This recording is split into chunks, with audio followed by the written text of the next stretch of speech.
Hello dear students, मैं सभी फिर से स्वागत करता हूं आप सभी का एक नई क्लास में। दोस्तों आज हम बात करने वाले हैं भारतीय राजनीति की। किसकी बात करने वाले हैं? इंडियन पॉलिटी की बात करने वाले हैं। इंडियन पॉलिटी में भी दोस्तों हमारा पहला टॉपिक रहेगा संविधान निर्माण, कॉन्स्टिट्यूशन डेवलपमेंट। कॉन्स्टिट्यूशन डेवलपमेंट उसके बारे में चर्चा करने वाले हैं दोस्तों। सबसे पहले उनमें जो प्रश्न आते हैं, जैसे क्वेश्चंस आते हैं कुछ संविधान निर्माण में, कि संविधान शब्द सबसे पहले किसके दिमाग में आया। ठीक है, संविधान शब्द का निर्माण कैसे हुआ, संविधान शब्द कौन सी भाषा से उठाया गया है, ठीक है, या संविधान शब्द का अर्थ क्या है। इन सभी बातों पर हम क्या करने वाले हैं दोस्तों, चर्चा करने वाले हैं। और सबसे महत्वपूर्ण प्रश्न ये है कि संविधान की हमें जरूरत क्यों है। What is the importance of Indian constitution, या डायरेक्टली बोल सकते हो कॉन्स्टिट्यूशन की हमें जरूरत क्या है दोस्तों, इस पर हम चर्चा करने वाले हैं। तो दोस्तों बिना टाइम वेस्ट किए हम संविधान के बारे में जीरो से लेके हाई लेवल तक सारी बातें चर्चा करने वाले हैं। तो दोस्तों स्टार्ट करते हैं अपनी क्लास को बिना टाइम वेस्ट किए।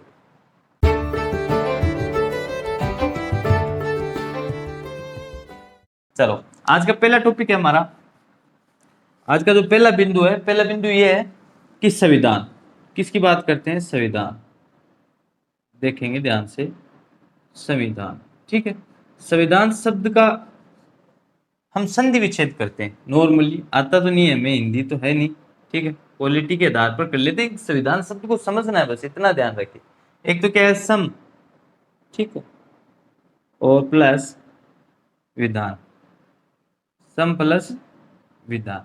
देखो दोस्तों सम का अर्थ क्या होता है, सम का अर्थ होता है सम्मान, सम का अर्थ क्या होता है सम्मान। और विधान क्या होता है, विधान, विधान होता है कानून, ठीक है, बोलते नहीं क्या विधि का विधान है, ठीक है, वैसे ही विधान क्या होता है, कानून होता है। अब कानून सभी के लिए समान कानून ही क्या है दोस्तों, संविधान।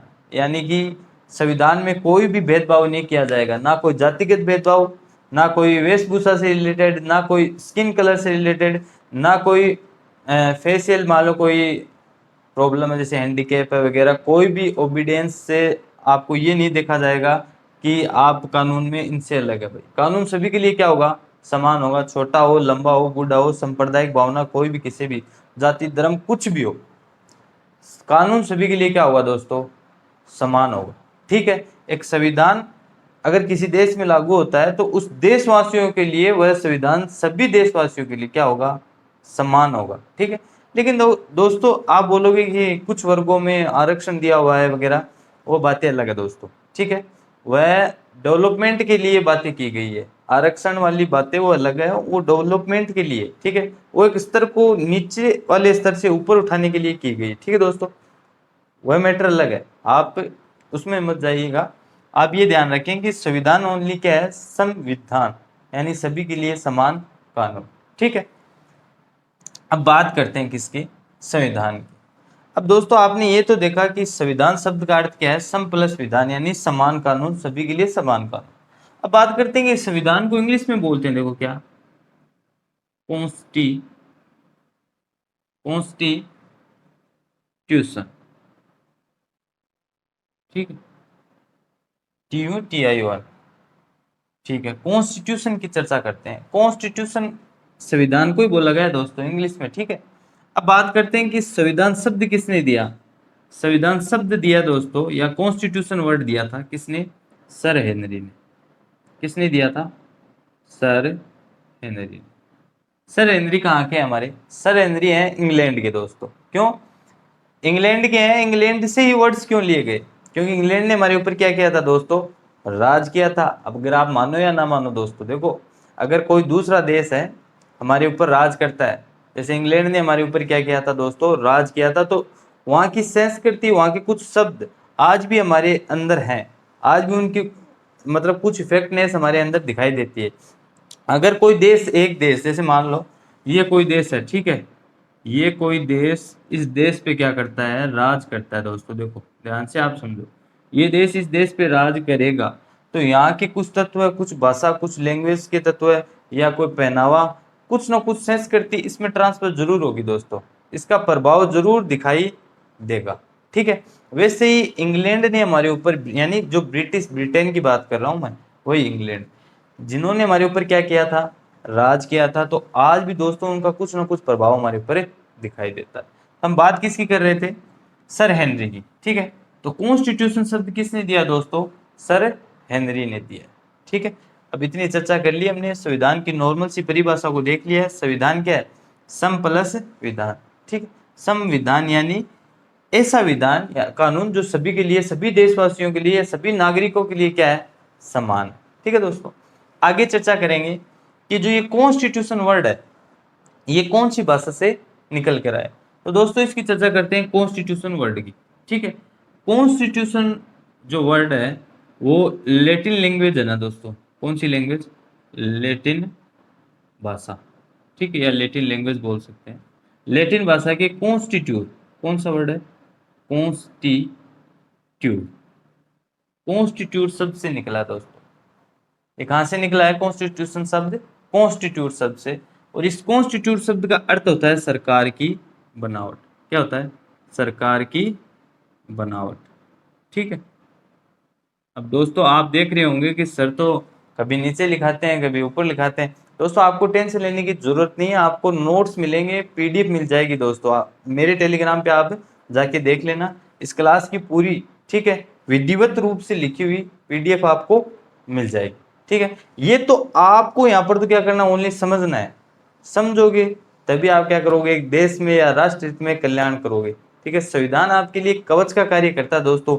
आपको कर्तव्य दिलाता है, राइट्स, आपके जीने का अधिकार, आपको मरने का अधिकार भी नहीं देता दोस्तों, रोकता है मरने के अधिकार से भी आपको।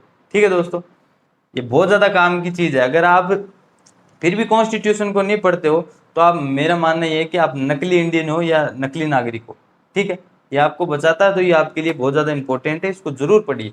अब बात करते हैं किसकी? सरकार की बनावट की। कॉन्स्टिट्यूशन शब्द का अर्थ क्या है दोस्तों? सरकार की बनावट।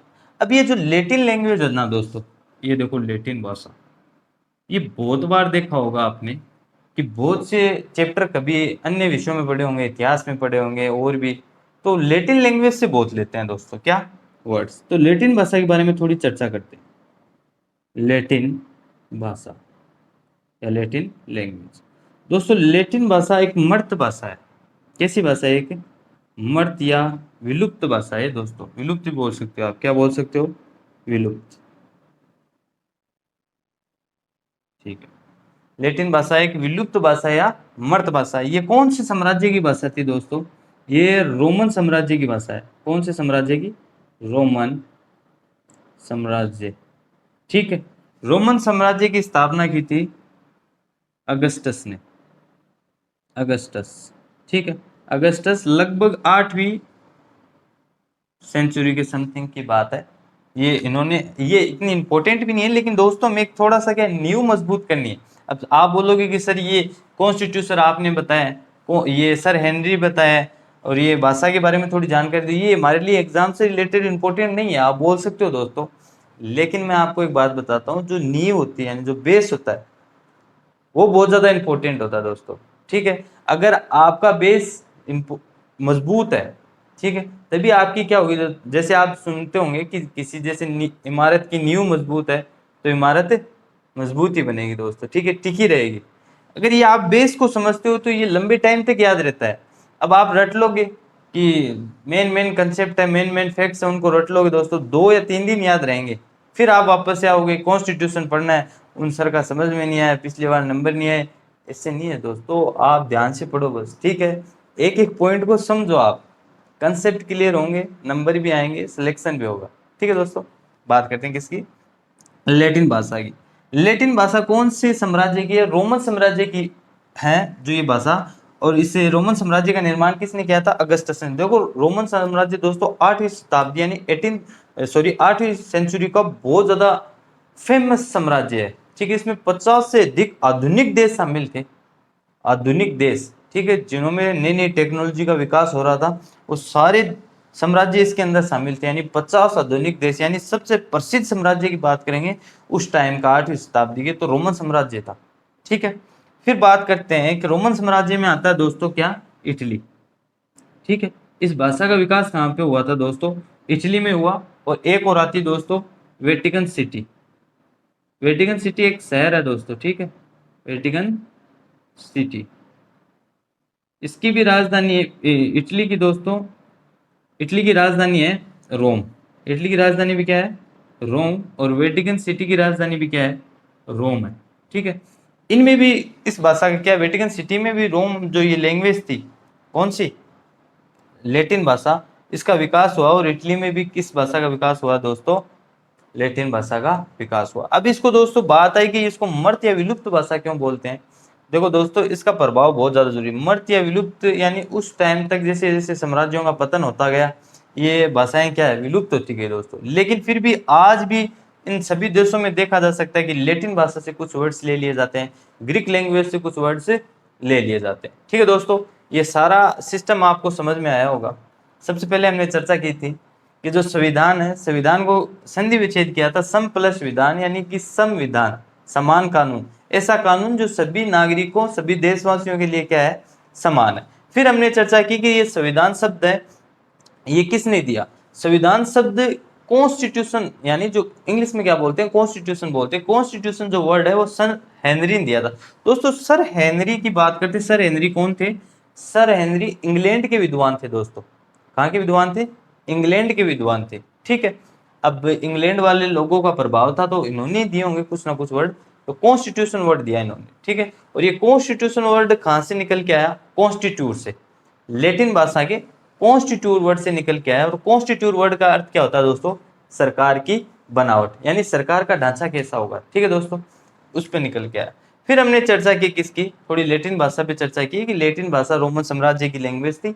8वीं शताब्दी में अगस्टस ने इसकी लगभग स्थापना की। और ये इनमें रोमन साम्राज्य में 50 से ज्यादा आधुनिक देश शामिल थे। और इटली में एक रोम, और वेटिकन सिटी की राजधानी क्या बताई मैंने? रोम। इटली में इस लैटिन भाषा का क्या विकास हुआ था? मध्य इटली की बात है। ठीक है दोस्तों, और इस भाषा को मर्त या विलुप्त भाषा भी कहा जाता है। उसके बाद हमने दोस्तों ये चर्चा की कि ये जो देखो, ये देश की संस्कृति का प्रभाव, ठीक है, यानी एक देश की संस्कृति का दूसरी संस्कृति पे क्या होता है? प्रभाव होता है। प्रभाव कब होगा दोस्तों? अगर हम उस देश पर क्या कर लें, राज कर लें। मान लो आज हम अमेरिका चले जाएं, मान के चलते हैं एक बार, सपोज दैट अमेरिका पे आज हम क्या कर ले, राज करें, मान के चलो राज करें, तो 10-15 दिन के बाद मारवाड़ी बोलने लग जाए बेबी। ठीक है। या बट से जो खिलाड़ी आवा है, देखो दोस्तों थे ध्यान हो कि जो प्लेयर्स आते हैं वहां से खेलने के लिए, वे क्या करे, मारवाड़ी बोलने लग जाए, धीरे धीरे बोलने लग जाए, है ना? क्यों? एक देश की संस्कृति का दूसरी संस्कृति पे प्रभाव आवश्यक रूप से पड़ता ही पड़ता है दोस्तों। ठीक है। अब अगले पॉइंट्स पे चर्चा करते हैं, संविधान की परिभाषा पे चर्चा करेंगे। ठीक है दोस्तों, संविधान की परिभाषा पे चर्चा करते हैं।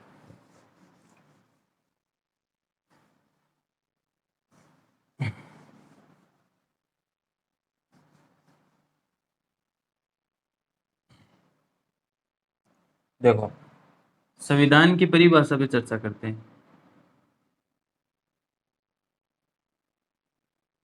ठीक। संविधान की परिभाषा ये है कि किसी देश की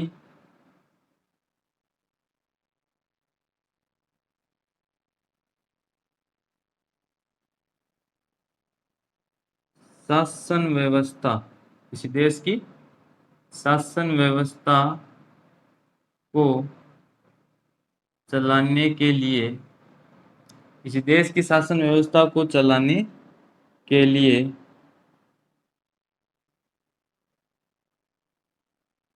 बनाए गए नियमों नियमों का एक प्रलेख। ठीक है। तो किसी देश की शासन व्यवस्था को चलाने के लिए बनाए गए नियमों का एक प्रलेख, प्रलेख है दोस्तों एक किताब है। ठीक है। ये किसी देश की शासन व्यवस्था को चलाने के लिए क्या आता है दोस्तों, काम आता है। अब बात करते हैं अगले पॉइंट की हमारी। देखो, आपने परिभाषा ध्यान से समझ ली होगी कि किसी देश की शासन व्यवस्था यानी जो सिस्टम है, कैसे चलेगा, सरकार कैसे बनेगी, नेता कैसे चुने जाएंगे, ठीक है, कानून कैसे काम करेगा, न्यायपालिका कैसे काम करेगी, ऐसे मतलब हर चीज का एक क्या बनाया गया दोस्तों, एक सिस्टम बनाया गया। ठीक है। वही क्या है, शासन व्यवस्था है कि सरकार कैसे काम करेगी, अपने हित में काम करेगी या जनता के हित में काम करेगी, सारी बातों का क्या किया गया है, वर्णन किया गया है किसमें, संविधान के नियमों में, बुक्स में। एक बोल सकते हो एक क्या है, एक बुक है दोस्तों, नियमों की बुक। ठीक है।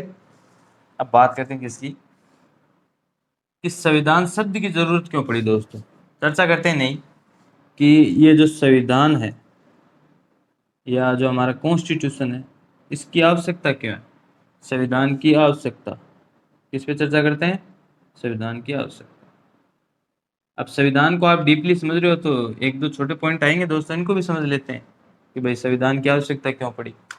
अब बात करते हैं सबसे पहले किसकी, संविधान की आवश्यकता की।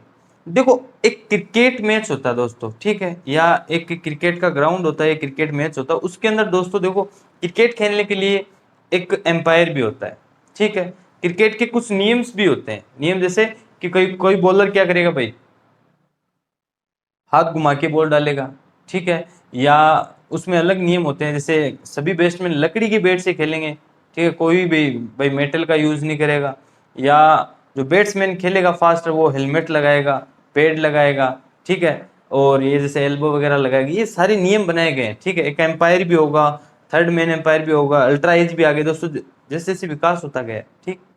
अब आप देख सकते हो संविधान की आवश्यकता इसलिए पड़ी कि भाई जैसे क्रिकेट के नियमों को या एक क्रिकेट के गेम को खेलने के लिए समस्त नियमों की क्या पड़ती है, हमें आवश्यकता पड़ती है, वैसे एक देश की शासन व्यवस्था को चलाने के लिए भी नियमों की आवश्यकता पड़ती है, ठीक है। इसलिए दोस्तों किसकी आवश्यकता पड़ी हमें, संविधान की, ठीक। आप समझ गए होंगे कि संविधान की आवश्यकता इसलिए पड़ी कि एक देश की शासन व्यवस्था को सुचारू रूप से चलाया जा सके, ठीक है, सुचारू रूप से यानी सहीबद्ध क्रमबद्ध यानी विधिवत चलाया जा सके, कि भाई सरकार ऐसी चुनी जाएगी, भाई निश्चित जनता ही चुनेगी, जैसे फिर आगे जाएंगे, फिर मंत्री चुने जाएंगे, इस टाइप से दोस्तों सारी मतलब एक विधि तक एक ढांचा रूप तैयार किया गया, ठीक है। इसलिए हमें संविधान की आवश्यकता पड़ी। और संविधान की आवश्यकता का एक महत्वपूर्ण कारण और है दोस्तों, यानी एक नागरिक या जनता के जो कर्तव्य है, उनके अधिकारों की रक्षा के लिए हमें किसकी आवश्यकता पड़ी दोस्तों, संविधान के। और संविधान के अंदर ही हमें अधिकार प्राप्त है दोस्तों सारे, यानी एक जनता के लिए, या बोल सकते हो कि देशवासियों के लिए जो संविधान है वो एक कवच का कार्य करता है, ठीक है।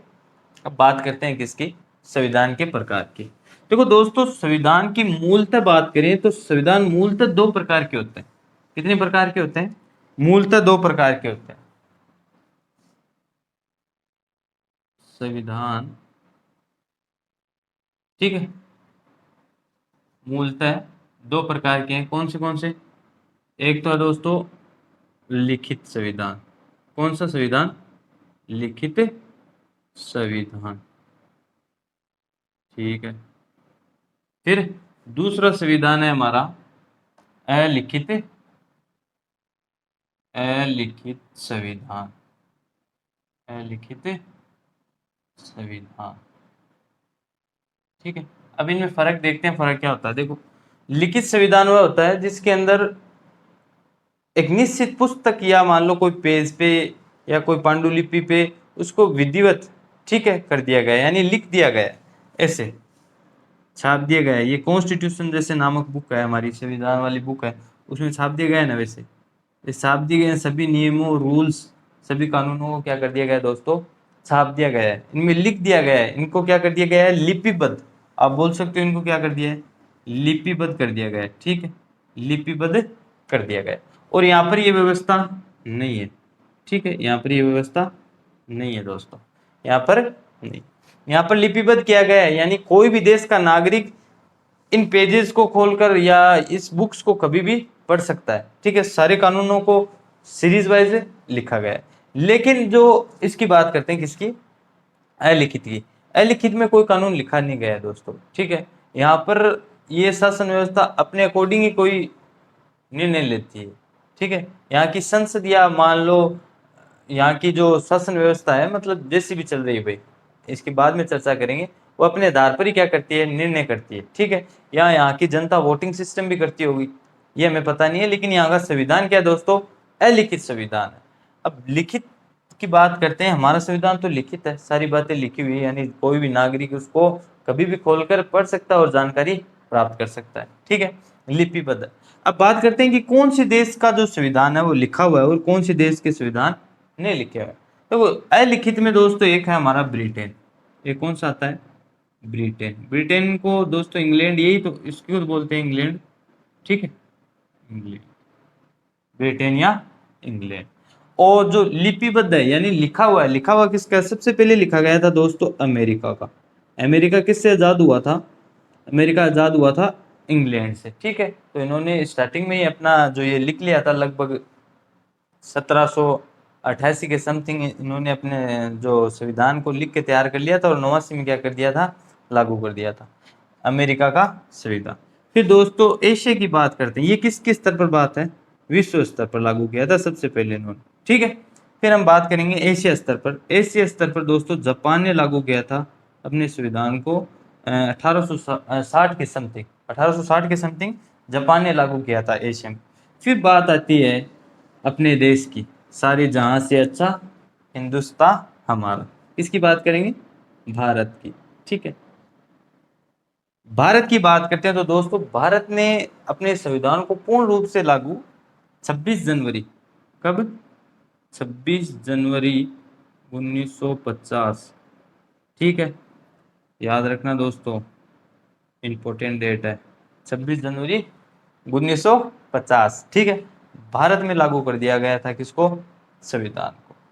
अब बात करते हैं दोस्तों, देखो ये लिखित संविधान से रिलेटेड कुछ क्वेश्चन बन जाते हैं, उन पे चर्चा करेंगे, ठीक है। ये क्वेश्चन आ जाते हैं, जैसे 4-5 क्वेश्चन, ये ज्यादा नहीं, इन पे चर्चा कर लेते हैं पहले।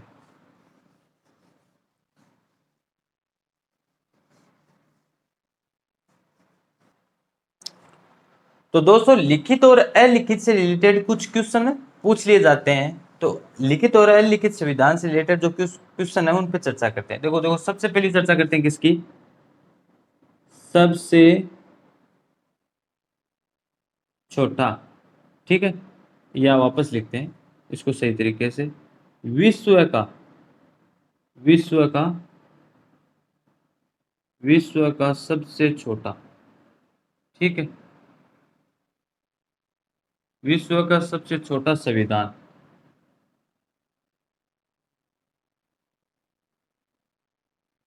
कौन से देश का है, अमेरिका का। किसका है दोस्तों, अमेरिका। और कितने अनुच्छेद हैं इसमें, 7 अनुच्छेद हैं। अनुच्छेद पे भी चर्चा करेंगे, अनुच्छेद क्या होते हैं, ठीक है, बाद में करेंगे। और दोस्तों यहाँ पर मैं अनुच्छेद को अनु लिखने वाला हूँ, ठीक है। अनु क्या होती है आपको पता है, अनुच्छेद ही होता है, ठीक है, और वो वाली अनु नहीं, ठीक है। अब आगे चर्चा करते हैं, आगे चर्चा करते हैं नंबर 2 पे, कि विश्व का सबसे पहला, सबसे पहला लिखित संविधान है। अब ये तो आप बता ही सकते हो दोस्तों कि विश्व का सबसे पहला लिखित संविधान किस देश का है, कमेंट में जरूर बताना, ठीक है। ये आपके लिए आज, कि विश्व का सबसे पहला लिखित संविधान कौन से देश का है। तीसरी बात करते हैं कि एशिया का, एशिया का सबसे पहला लिखित संविधान है, एशिया का सबसे पहला लिखित संविधान, एशिया का सबसे पहला लिखित संविधान दोस्तों जापान का है। एशिया की बारी आते ही बात किसकी आएगी, जापान की आएगी, ठीक है दोस्तों।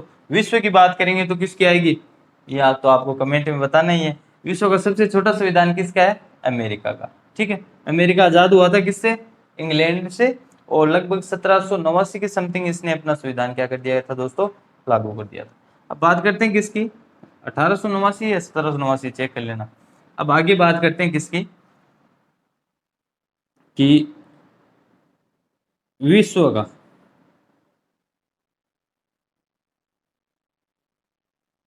सबसे बड़ा या सबसे लंबा, विश्व का सबसे लंबा, ठीक है, विश्व का सबसे लंबा व कठोर, विश्व का सबसे लंबा व कठोर, ठीक है, संविधान किसका है दोस्तों, भारत देश का। किसका है, भारत का, इंडिया, ठीक है। अब 4 क्वेश्चन पे चर्चा की दोस्तों कि विश्व का सबसे छोटा संविधान किसका है, अमेरिका का, उसमें 7 ही अनुच्छेद है। कितने अनुच्छेद है, 7 ही अनुच्छेद हैं। और विश्व का सबसे पहला लिखित संविधान कौन से देश का है, ये आपको कमेंट करना है, ठीक है। और एशिया का सबसे पहला लिखित संविधान जापान का है दोस्तों, ठीक है। और बात करते हैं आगे कि विश्व का सबसे लंबा व कठोर संविधान, सबसे लंबा यानी सबसे बड़ा, ये भी बोल सकते हो आप कि विश्व का सबसे लंबा व कठोर संविधान किसका है, भारत का है, ठीक है। अब बात करते हैं कि भारत के संविधान पे चर्चा करते हैं, ठीक है दोस्तों। किस पे चर्चा करेंगे अब, भारत के संविधान पे।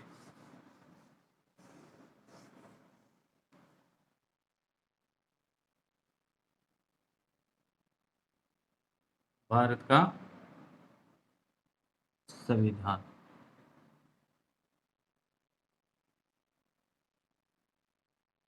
देखो जो भारत का संविधान है ना, ये इस पे इसकी विशेषता देखते हैं पहले, एक छोटी सी विशेषता, ये क्या है, सबसे बड़ा है विश्व का, सबसे बड़ा है, ठीक है।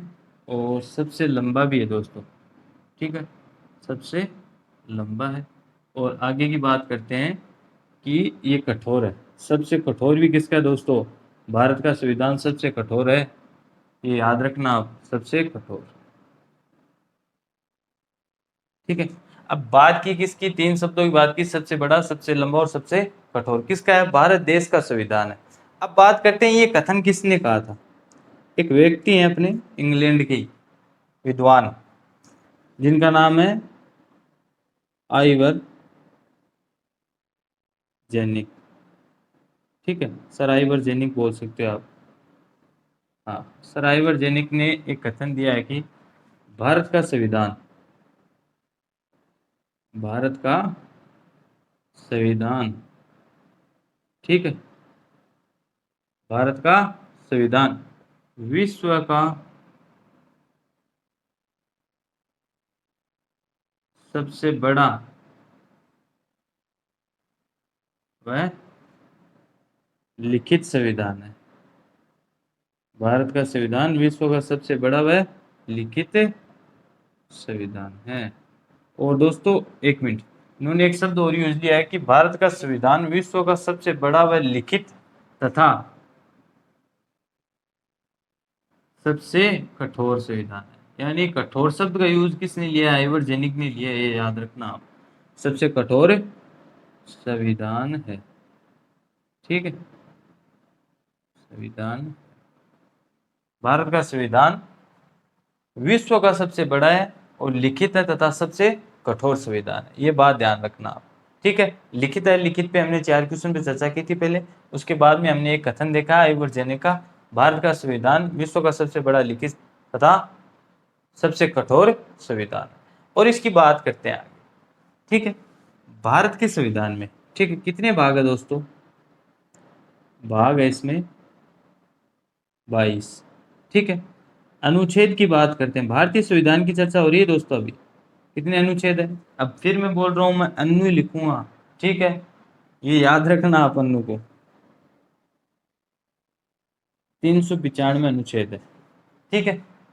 वैसे मूल संविधान की बात करें, यानी कि पूर्ण रूप से लागू होने के बाद 395 अनुच्छेद हुए थे दोस्तों, ऐसे पूर्ण रूप से लागू नहीं हुआ था तब 16 अनुच्छेद थे। यानी मूल संविधान में अगर आप चर्चा कर लें, आपको ये पूछ ले कि मूल संविधान में कितने अनुच्छेद थे, तो कितने थे, 16, ठीक है। और पूर्ण जो संविधान लागू हो गया उसके बाद में कितने हो गए, 395 अनुच्छेद हो गए।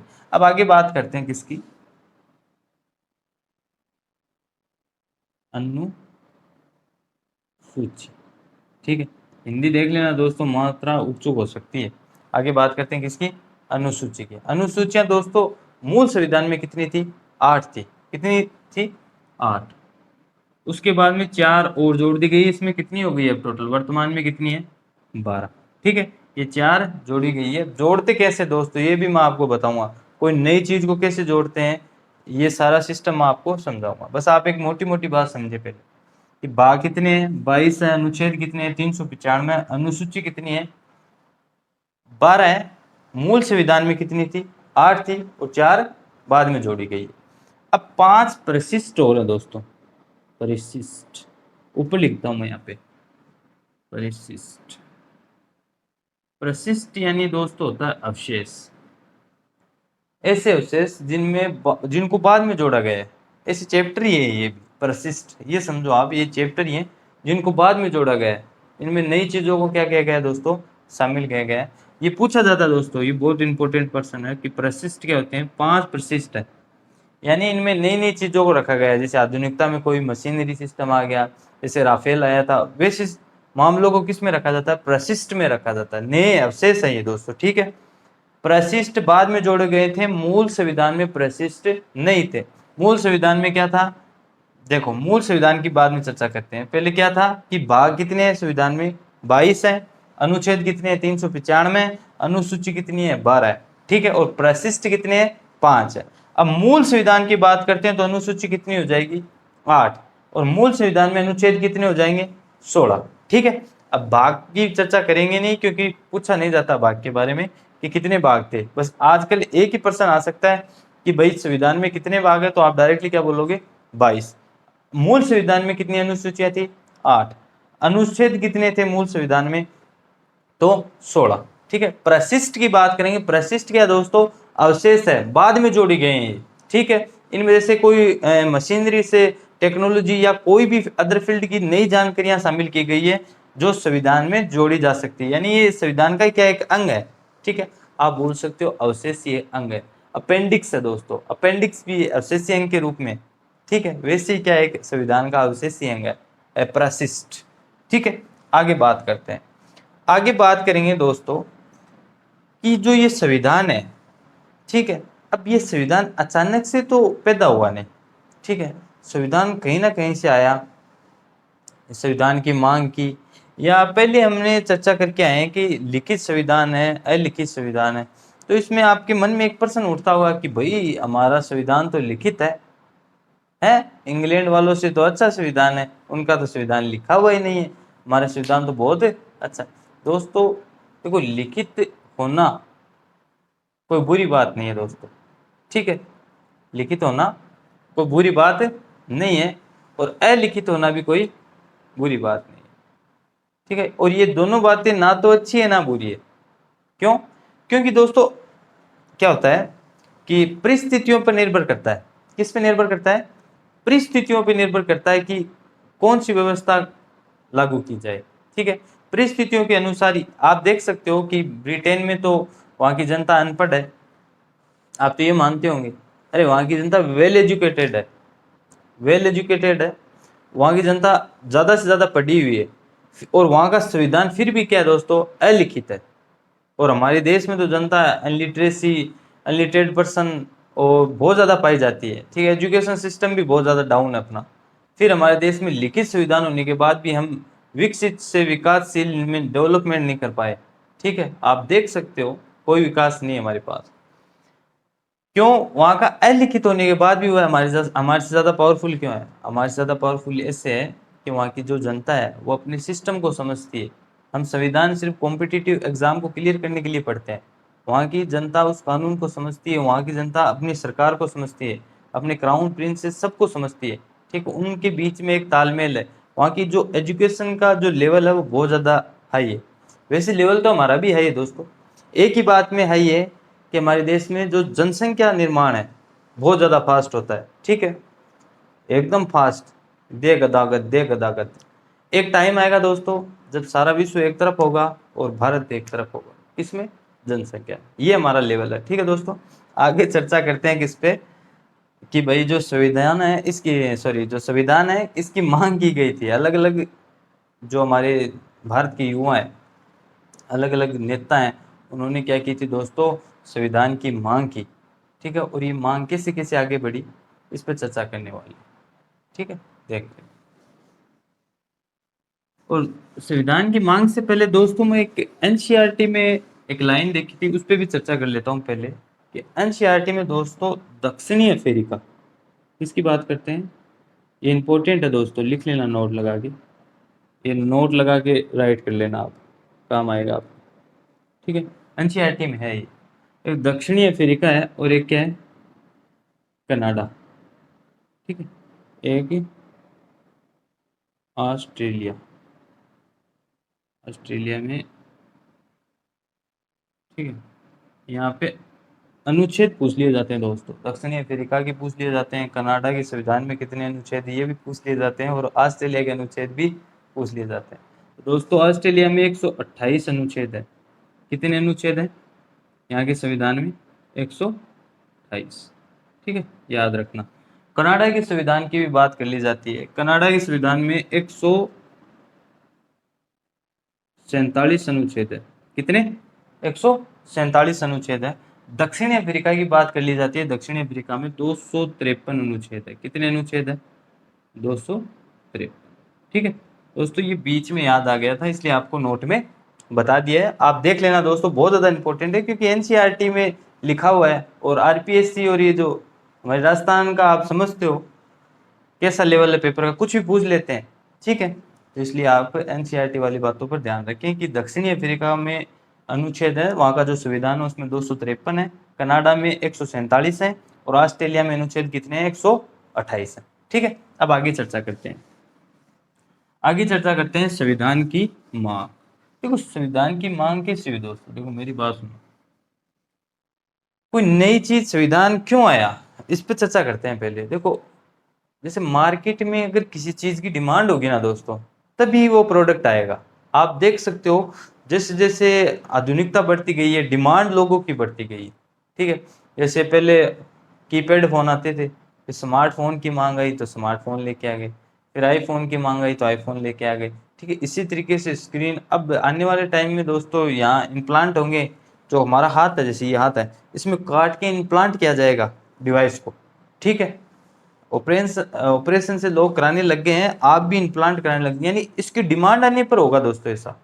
जैसे जैसी डिमांड होगी वैसी वैसी चीजें, जैसे वैसे वैसे प्रोडक्ट आते रहेंगे। वैसे दोस्तों किस किस संविधान की मांग बड़ी, डिमांड होने लगी। ठीक है, तो संविधान की मांग किसकी बात करते हैं? संविधान की मांग। ठीक है, संविधान की मांग। संविधान की मांग सबसे पहले दोस्तों किसने की? सबसे पहले की थी बाल, देखो सबसे पहले बाल गंगाधर तिलक ने की थी। ठीक है, लेकिन आप ये मत समझना कि मैं जो यहाँ पे दूसरी मांग लिखूं, तीसरी मांग लिखूं, कि भाई उन्हीं लोगों ने दूसरी या तीसरी मांग की है। मैं आपको इंपॉर्टेंट मांग बताता हूँ, इंपॉर्टेंट व्यक्तियों की। ठीक है, जिनका रोल संविधान में ज्यादा रहा है, उन्हीं की मांग पे चर्चा करने वाले हैं दोस्तों। ठीक है, क्योंकि ज्यादा डीप भी नहीं जाएंगे, एग्जाम ओरिएंटेड ही देखेंगे ज्यादातर। ठीक है, जैसे जो बेसिक वाली बात होगी, जो इंपॉर्टेंट आपको पता होनी चाहिए, वो मैं आपको बताऊंगा ओनली। ठीक है दोस्तों, ज्यादा डीप भी नहीं जाएंगे इसके अंदर। फिर भी देखते हैं कि पहली मांग किसने की है दोस्तों? गंगाधर बाल गंगाधर तिलक ने। ठीक है, बाल गंगाधर तिलक साहब। कब की थी दोस्तों इन्होंने? 1895 में। आपको लिखना कुछ है नहीं, समझना ओनली, पीडीएफ मिलेगी आपको तो। ठीक है, बाल गंगाधर तिलक साहब ने की थी कब? 1895 में। और 1895 में भी दोस्तों किसमें? एक विधेयक है, स्वराज विधेयक में। ठीक है, स्वराज विधेयक, इसमें मांग की थी दोस्तों किसकी? संविधान की मांग की थी बाल गंगाधर साहब 1895 में, और स्वराज विधेयक की मांग की थी। और जिसके अंदर जो स्वराज विधेयक था उसमें संविधान की मांग की थी 1895 के अंदर। अब अगली बात करते हैं किसकी? अब ये टाइम 1895 का हो गया। ठीक है, 1916 के बाद जैसे 17 आई तो 17-18 तक आ गए थे हमारे। 19 17 18 19 तक लगभग आ गए थे गांधी जी। महात्मा गांधी जी कहाँ से आए थे? दक्षिणी अफ्रीका से आए थे। वहाँ की देश की स्थिति देखी थी उन्होंने कि यहाँ तो भाई कोई कानून व्यवस्था ही नहीं है, लोग ऐसी मार काट, सब कुछ अलग अलग व्यवस्था थी दोस्तों। ठीक है, उन्होंने वहाँ के संविधान पे भी देखा, पर जो कमियां थी वो भी लेके आए, और वहाँ पर क्या विचारधारा थी सब कुछ देख कर आए थे। ठीक है, तो ये भी आते ही, यानी 1919 में आते ही लगभग हमारे देश की जो सक्रिय राजनीति है उन्होंने इसमें क्या कर लिया था दोस्तों? महात्मा गांधी जी ने भाग ले लिया भाई। वही ड्रेस व्हाइट वाली, और डंडा उठा लिया। अब भाग ले लिया तो इन्होंने क्या किया? 1922 में, 5 जनवरी 1922 में, किसकी दूसरा नाम क्या है दोस्तों? महात्मा। ठीक है, महात्मा गांधी जी रेस्पेक्टेड पर्सन है तो जी लगाते हैं इसके आगे, ठीक है, इनकी तो कोई बात नहीं। महात्मा गांधी जी, महात्मा गांधी जी ने 5 जनवरी दोस्तों, कब, 5 जनवरी 1922 में, ठीक है, 5 जनवरी 1922 में किसकी मांग की दोस्तों, संविधान की मांग की थी, ठीक है।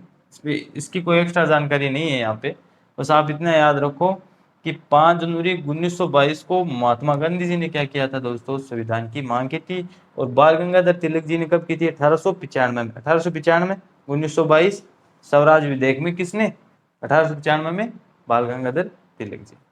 अब दोस्तों आगे की चर्चा है और थोड़ी ध्यान से समझना आप, देखो ये ज़्यादा क्लास बड़ी होगी तो दोस्तों हम क्या कर लेंगे, थोड़ी छोटी कर लेंगे, अगली क्लास में देख लेंगे। ये मान के चलो यार आप, ठीक है, ये भारत का क्या है, नक्शा, मान के चलो, ठीक है। अब भारत में कितने प्रांत थे दोस्तों, 11 प्रांत थे। आज़ादी से पहले की बात चल रही है दोस्तों, कितने प्रांत थे, 11 प्रांत।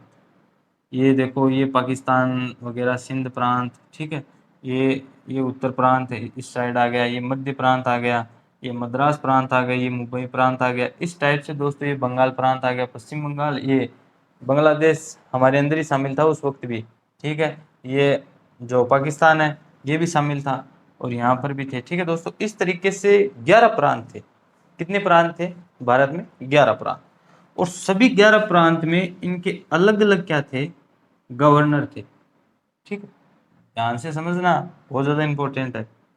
11 गवर्नर थे और इनकी एक मेन हेड ऑफिस थी दोस्तों, वो थी दिल्ली में। कहाँ पर थी, दिल्ली में। ये समझने वाली बातें हैं बस, ये दिल्ली में थी। अब ये जो सभी जो ये थे ना 11 प्रांत, 11 प्रांत में दोस्तों क्या एक एक गवर्नर जनरल को बिठाया गया था, यानी पॉलिटिकल एजेंट समझ सकते हो आप, या गवर्नर को बिठाया गया था। और दिल्ली में एक वॉइस राय को बिठाया गया, यानी गवर्नर पे यानी सभी गवर्नर पे एक राष्ट्रपति को बिठाया गया था, ठीक है। अब बात किसी कर रहे हैं कि सभी गवर्नर पे एक राष्ट्रपति को बिठाया गया था। ये 11 प्रांत थे। अब दोस्तों इन गवर्नर्स का काम क्या होता था कि जो भी इनके क्षेत्र में कोई भी समस्या चल रही थी, देखो एक बात करता हूं पहले कि जो ब्रिटेन है, इंग्लैंड है, उसकी शासन करने की कला बहुत अच्छी थी दोस्तों। आप देख सकते हो कि सारे क्षेत्र में अपना अपना एक एक राज्यपाल बिठा दिया, यानी एक गवर्नर बिठा दिया है कि सारे देश की न्यूज, ठीक है, हमारे पास आ सके कि इस हिस्से में क्या चल रहा है, इस हिस्से में क्या चल रहा है, इस हिस्से में क्या चल रहा है। यानी वह चालाक तो था दोस्तों, इंग्लैंड बेहतर तो था, इसलिए इसने क्या किया, कब्जा किया और राज किया, ठीक है। अब आगे की बात करते हैं किसकी, कि जैसे ये वायसराय क्या होता था, राष्ट्रपति एक तरीके से आज का टाइम है उसमें राष्ट्रपति। आज के टाइम तो सोशल मीडिया भी है तो सारी न्यूज दोस्तों बैठे बैठे मिल जाती है घर पे कि ये कांड हो गया यहाँ पे। लेकिन उस वक्त क्या था कि इन्होंने कोई कम्युनिकेशन सिस्टम कमजोर था दोस्तों, ठीक है, तो उन्होंने गवर्नर जनरल को बिठाया हुआ था यहाँ पे जैसे 11 प्रांत में। और एक वॉइस राय बैठा था कहाँ पर, दिल्ली के अंदर। मेन हेड ऑफिस कहाँ है दोस्तों इनका, दिल्ली में। कहाँ पर है, दिल्ली में, ठीक है, दिल्ली है दिल वालों की, ठीक है, दिल्ली में इसलिए बैठता था ये। सारी न्यूज मिलती थी इसको, सारे ये जो 11 प्रांत के राज्यपाल हैं ये सारी न्यूज कहाँ पर देते थे, वॉइस राय को। और ये वॉइस राय कहाँ देता था, सीधे डायरेक्ट ब्रिटेन। ये ब्रिटेन की क्या दोस्तों, संसद है, समझना आप इसको, ठीक है, ये ब्रिटेन की संसद है। इस संसद को सारी क्या देता था दोस्तों, ये न्यूज देता था। अब ये ब्रिटेन की संसद वाले क्या कोई नियम कोई कानून बनाकर भेजते थे किसके पास, वायसराय के पास। फिर वायसराय भेजता था किनके पास, अपने गवर्नर्स के पास, और गवर्नर्स फिर वैसे ही राज करते, वैसे नियम लागू करते, ठीक है, कोई भी नियम, नए नियम पुराने नियम वैसे ही लागू करते। अब बात करते हैं किसकी, जो ब्रिटेन की जो संसद है, इसी कड़ी में उन्होंने ईस्ट इंडिया कंपनी भी आई थी, देखो दोस्तों, इसका 1857 की क्रांति के कारण पतन हो गया था, 1858 के समथिंग, ठीक है। इसी कड़ी में इन्होंने 1919 में, कब, 1919 में, ठीक है दोस्तों, 1919 में एक अधिनियम भेजा था दोस्तों, ठीक है, एक अधिनियम भेजा था भारत परिषद अधिनियम 1919 के समथिंग, ठीक है। और 1919 में उसको भेजने के बाद, ठीक है, ये ऐसा करते थे जैसे एक नियम लागू कर दिया। आप समझो इस बात को, ध्यान से समझोगे तभी समझ में आएगा। इसे एक नियम लागू कर दिया भाई, ठीक है, कोई भी नियम है, उस नियम को क्या करते थे ये 10 साल बाद चेक करते थे कि भाई इस नियम को लागू करने से हमारे क्या फायदा हुआ और अगली जो पार्टी उसकी क्या फायदा हुआ, ठीक है। ये नियम कितना डेवलपमेंट कर पा रहा है, ये नियम अधिनियम लगाया है जो भी हमने, ये कितना डेवलपमेंट कर सकता है, ठीक है। इसकी जांच करते थे, यानी समीक्षा करते थे दोस्तों। उसको पॉलिटिकल लैंग्वेज में क्या बोलेंगे, समीक्षा, ठीक है, समीक्षा करेंगे, ठीक है। अब समीक्षा तो ये करने लग गए, ठीक है, लेकिन 1919 में आया था ये अधिनियम, और समीक्षा कब करनी थी, 1929 में। कब करनी थी, 1929 में। लेकिन दोस्तों ब्रिटेन में कुछ राजनीतिक कारण हो गए थे। राजनीतिक कारण के कारण ये क्या हुआ कि 1927 में ही, ठीक है, 1927 में ही अपने एक एजेंट को भेजते हैं जिसका नाम था दोस्तों, आपने सुना होगा, बहुत ज्यादा फेमस, ठीक है, साइमन। क्या नाम था, साइमन। साइमन को भेज दिया इन्होंने, साइमन। और एक आयोग का गठन किया था साइमन कमीशन ने, याद है दोस्तों, Simon, go back Simon, white commission, ये सारा साइमन से ही रिलेटेड है। तो साइमन आया दोस्तों, ठीक है, कब, 1927 में। 1927 में साइमन आ गया, क्या करने, उस रूल की, भारत परिषद जो अधिनियम लेके आए थे ये 1919 में, उसको चेक करने के लिए कि क्या भाई यहाँ पर लोगों का विकास हो रहा है या नहीं हो रहा। विकास हमारे बारे में तो कुछ सोचते थे नहीं, वो उनके दिमाग में ही नहीं आया कि कभी इंडिया का विकास करें। वो हमें तो 5th नंबर पे रखते थे, यानी कि पहले हमारा फायदा फिर हमारे लोगों का फायदा, ऐसे रखते थे इंग्लैंड वाले, ठीक है। हमारा तो नंबर कोई चौथे या 5वें नंबर पे आता था, ठीक है। अब बात करते हैं किसकी, साइमन की। जैसे साइमन आया कहाँ पर, इंडिया में, प्लेन लैंड हो गई। प्लेन से नहीं आता दोस्तों, उस वक्त जहाज थे, ठीक है, जहाज से आया, मान लो जहाज से आया, जहाज ने क्या कर दिया, समुद्र में स्थान पे रोक लिया और ये साइमन सर आ गए। साइमन आते हैं हमारे एक खतरनाक नेता या खतरनाक वीर बोल सकते हो आज, लाला लाजपत राय, ठीक है, जो अपने देश की लाज रखने के लिए शहीद हो गए थे दोस्तों। लाला लाजपत राय क्या करते हैं, साइमन का विरोध करते हैं दोस्तों। किसका विरोध करते हैं, साइमन का विरोध करते हैं। और जो ये साइमन है ये लाठीचार्ज कर देता है लाला लाजपत राय पे, और जिसके कारण लाला लाजपत राय जी की क्या हो जाती है दोस्तों, मृत्यु हो जाती है, या आप बोल सकते हैं ये वीर गति को प्राप्त हो जाते हैं, शहीद हो जाते हैं दोस्तों, ठीक है। इसके कारण दोस्तों जगह जगह पर क्या हो गया, विरोध स्टार्ट हो गया, ठीक है, विरोध। भाई इंडिया का क्या सिस्टम है कि जब तक कोई मरता नहीं है तब तक गलत चीज का विरोध स्टार्ट है नहीं होता है। तो फिर बाद में क्या कर दिया इन्होंने, विरोध स्टार्ट किया। विरोध चला एकदम भयंकर तरीके से। उस वक्त हमारे जो भारत देश है, ये पूरा देश है जिसमें पाकिस्तान, ये बांग्लादेश सब शामिल है। तब क्या हुआ था दोस्तों, एक आए थे कौन, भारत मंत्री। हमारे देश का एक मंत्री होता था, वो भारत मंत्री, या जिसको बोलते हैं भारत सचिव। भारत मंत्री क्या बोलेंगे, भारत मंत्री, या बोलेंगे भारत सचिव, ठीक है, भारत मंत्री या भारत सचिव। ये कौन थे उस वक्त, ये थे विरकेन हेड, सर विरकेन हेड, ठीक है। उस वक्त कौन थे, सर विरकेन हेड यहाँ पर थे, अपने भारत मंत्री थे या भारत सचिव थे। वो क्या बोलते हैं आके यहाँ पे जनता को, ऐसे बोलते हैं कि भारत देश का डोल नहीं है अपने संविधान बनाने का, यानी इनमें लक्षण नहीं है। ये बोलता है, ये क्या बोलता है कि भारत देश का डोल नहीं है, लक्षण नहीं है, ठीक है, ये अपना संविधान बना लें। इन पे कोई कानून बनाया जाता है तो उसका विरोध करते हैं और अपना कानून इनसे बनाया नहीं जाता है, ठीक है भाई। इतनी बड़ी बात बोल गया, मैं अंदर से सारे भारतीय टूट गए। मतलब कह रहा है कि आपने मारवाड़ी भाषा में बात कालजम लागी सीधी। अब आगे बात करांगा, ठीक है, आगे बात करते हैं, ठीक है, अपनी हिंदी में आते हैं वापस, आगे बात करते हैं। आगे क्या हुआ कि जैसे सर विर्केन हेड ने ये बोला कि भारतीय अपना संविधान बनाने में सक्षम नहीं है, ठीक है, अपना संविधान नहीं बना सकते हैं, और ये बनाए हुए संविधान का क्या करते हैं, या सॉरी बनाए हुए कानून का क्या करते हैं, विरोध कर सकते हैं बस, खुद से तो कुछ होता नहीं। ऐसी बात सुनने पर जो हमारे, आगे बात करेंगे किसकी, जो राजनीतिक दल थे, कौन से दल, राजनीतिक दल, प्रेशर ग्रुप्स, सभी राजनीतिक दल,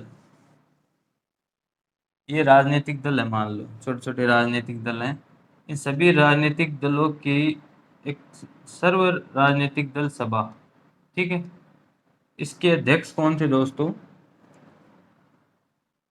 हमारे थे जवाहरलाल नेहरू के पिताजी, मोतीलाल नेहरू, मोतीलाल नेहरू साहब, कौन थे, मोतीलाल नेहरू साहब। ये सभी राजनीतिक दल थे, इन राजनीतिक दलों के क्या थे, ये अध्यक्ष थे, या सर्वदलीय समिति, या सर्वदलीय समिति के अध्यक्ष भी बोल सकते हो। ये इंपॉर्टेंट क्वेश्चन हो सकता है दोस्तों, ध्यान रखना कि सर्वदलीय समिति के अध्यक्ष कौन थे, तो मोतीलाल नेहरू जी, ठीक है। अब मोतीलाल नेहरू जी की बात करते हैं, तो इन्होंने क्या कहा सर विर्केन हेड को, जो सर विर्केन हेड था ना, बोला सर विर्केन हेड, तेरा नाम में हेड आवा है, मतलब तेरे नाम का मायने क्या हुआ है, हेड आवा, तो आ मत समझी कि तेरे कन ही हेड है, मारकन भी हेड है, ठीक है। तो एक एकरी आपकी एक रिपोर्ट बनाई, मोटी मोटी बातें लिखी भी के अंदर, आ बात गडेड़ी तो ही का कालजम लाग रही सके, ठीक है। तो ये सगड़ा मिलके आपकी एक रिपोर्ट बनाई गई, ठीक है। अब ये रिपोर्ट बनाते हैं, रिपोर्ट में क्या था कि भाई एक तो क्या होना चाहिए, हमारे देश के नागरिकों को मत देने का अधिकार होना चाहिए, ठीक है, पहला नियम ये लिखा। अखिल भारतीय संगठन का निर्माण किया जाना चाहिए, और पूरा जैसे हमारे देश की जो कानून व्यवस्था हमारे हाथों में होनी चाहिए, हमारे देश के नागरिकों के हित में होनी चाहिए, कुछ मतलब मोटा मोटा ढांचा, मोटे मोटे शब्दों को उठाकर, ठीक है, किस में रखा, अपनी इस रिपोर्ट में रखा। इस रिपोर्ट का नाम क्या रखा गया दोस्तों, नेहरू रिपोर्ट, क्योंकि नेहरू जी ने बनाई तो नेहरू रिपोर्ट हो गई, ठीक है, नेहरू रिपोर्ट, इसका क्या नाम रखा गया, नेहरू रिपोर्ट, ठीक है। अब इसमें सारा ढांचा लिख दिया इन्होंने, और क्या कर दिया, सबमिट कर दिया। मतलब इसको मोटा मोटा जो रूप था, जैसे मोटे मोटे शब्द थे, मोटे मोटे तत्व थे जो हमारे देश में कल्याण में शामिल है, वो सारे तत्व इसमें शामिल कर लिए गए, और ठीक है, इसको सबमिट किया गया। सबमिट करने पर इसको हमारे एक कथन है दोस्तों, इसके लिए इंपॉर्टेंट पॉइंट आता है कि जो श्यामा प्रसाद जी थे, ठीक है, श्यामा प्रसाद जी ने, किसका नाम ले रहा हूं मैं, श्यामा प्रसाद, श्यामलो नहीं, श्यामा, ठीक है, प्रसाद जी, श्यामा प्रसाद जी ने क्या किया था दोस्तों, नेहरू रिपोर्ट को ब्लूप्रिंट कहा गया था। क्या बोल रहे थे कि जो नेहरू रिपोर्ट है उसको संविधान की ब्लू रिपोर्ट या ब्लूप्रिंट कहा था, ठीक है, ब्लूप्रिंट बोल सकते हो आप, ब्लूप्रिंट। श्यामा प्रसाद जी ने क्या बोला कि जो नेहरू रिपोर्ट है वह क्या है, संविधान की ब्लूप्रिंट है, ठीक। ब्लूप्रिंट क्या होता है, देखो मैं आपको समझाता हूँ। पहले वाले टाइम में कैमरे चलते थे दोस्तों, ठीक है, कैमरों के अंदर क्या होता था कि फोटो खींच ली जाती थी, रील्स आते थे, रील्स में हम ऐसे रोशनी की तरफ या करके देखते थे, प्रकाश की तरफ, तब उसमें थोड़ी फोटो फोटो सी दिखाई देती थी, यानी एक मोटी मोटी तस्वीर दिखाई देती थी कि ये व्यक्ति है, कलर नहीं थे दोस्तों उसके अंदर, ठीक है। तो इसीलिए इसको ब्लू प्रिंट कहा गया, क्योंकि इसमें मोटी मोटी बातें थी, इसमें बस मोटी मोटी बातों का यानी एक मोटी मोटी तस्वीर बना दी थी किसने, ये अपने मोतीलाल नेहरू जी, ठीक है। और जो श्यामा प्रसाद जी है, इन्होंने क्या बोला कि जो ये नेहरू रिपोर्ट है ये संविधान की ब्लूप्रिंट है, यानी ब्लूप्रिंट में मोटी मोटी बातें दिखाई देती है, ठीक है। अब ये बात इन्होंने कब सबमिट की थी, नेहरू रिपोर्ट, ये इन्होंने मांग की थी नेहरू रिपोर्ट में 1928 के अंदर। कब की थी दोस्तों, 1928 के अंदर, ठीक है, नेहरू जी ने मांग की, पहले मांग किसने की, बाल गंगाधर ने, दूसरी मांग किसने की, महात्मा गांधी जी ने। और ये आया था कब, साइमन कमीशन कब आया था, 1927 में, और वो कांड हो गया था लालाजी वाला। ठीक है, उस कांड होने के बाद वो सर विरकेन हेड आया, हमारा भारत सचिव मंत्री, इन्होंने ऐसी बातें बोली जो सीधी कहाँ लगी हमारे कालजे के अंदर। और बात फिर क्या हुई कि जो नेहरू रिपोर्ट पारित की किसने, मोतीलाल नेहरू जी ने। ठीक है, क्योंकि इनके कालजे पे थोड़ी ज्यादा लगी थी दोस्तों। ठीक है, मोतीलाल नेहरू जी ने क्या की, रिपोर्ट पारित की। उसके बाद जो श्यामा प्रसाद जी हैं, इसको नेहरू रिपोर्ट को क्या बोला इन्होंने, ब्लूप्रिंट बोला। ठीक है दोस्तों, आज के लिए इतना ही, क्योंकि वीडियो दोस्तों क्या हो जाती है, ज्यादा लंबी हो जाती है। अगली क्लास में चर्चा करते हैं, उनको सही तरीके से लिखेंगे। आई होप आपको समझ में आया होगा दोस्तों। ऐसे ही अगर आप संविधान को आगे तक समझते रहोगे तो दोस्तों सिलेक्शन तो बड़ी इजी चीज़ है। आप पहले संविधान को समझना स्टार्ट करें, ठीक है, बड़ी आसानी से आपका सिलेक्शन हो जाएगा। थैंक यू दोस्तों, बाय बाय।